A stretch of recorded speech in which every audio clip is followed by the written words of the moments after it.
For today's video ay pupunta naman tayo sa Mapita sa Aguilar, Pangasinan, doon sa may daang Katutubo na tinatawag nila.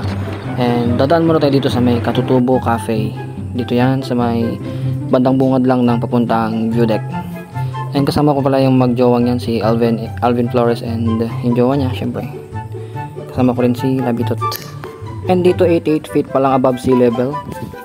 And syempre tambay muna kami dito saglit sa may kanilang top kubo, yung second floor. Bungad pa lang, napakaganda na ng view. Ayan, kitang-kita naman po sa video na yan, napakalinaw and napakatahimik ng paligid. Dito lamang po yan sa Katutubo Cafe, dito sa may Aguilar, Pangasinan.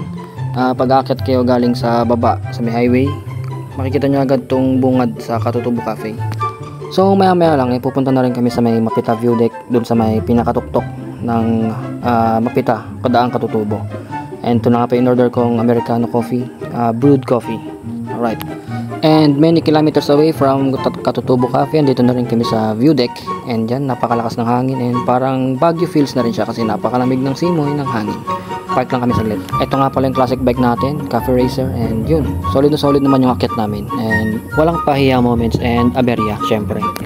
And wag na natin patagalin, akyat na nga kami sa bandang taas, sa view deck. And napakarami ditong mga bikers na pumunta. And syempre kami rin pupunta.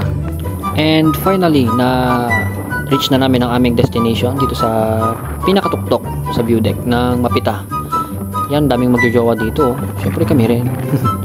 Kasama namin si Alvin Flores and ang kanyang jowa Bells. Napakaganda ng paligid, ayan, napakalakas ng hangin, parang Baguio talaga yung datingan. At yan, sulit na sulit talaga ang aming sun date, and napakaganda at napaka-overlooking ng mga view. Yan, napakahangin pa nga talaga. Magpapahinga lang kami saglit and then uuwi na rin kami mamaya. And fast forward, dito na kami sa Tibag, Santa Barbara, and magmemeryenda na kami saglit kasi ginutom. And officially lafang na naman tayo mga persons, and mga ka-foodie and mga ka-roadies. After ng napakahabang biyahe and deserve namin kumain. Yes yun. Dito lamang po yan sa Tibag, Santa Barbara, sa Kian's milk tea shop yata ito pangalan. Diyan napakasasarap ng kanilang pagkain and super sulit naman and budget meal. Affordably delicious.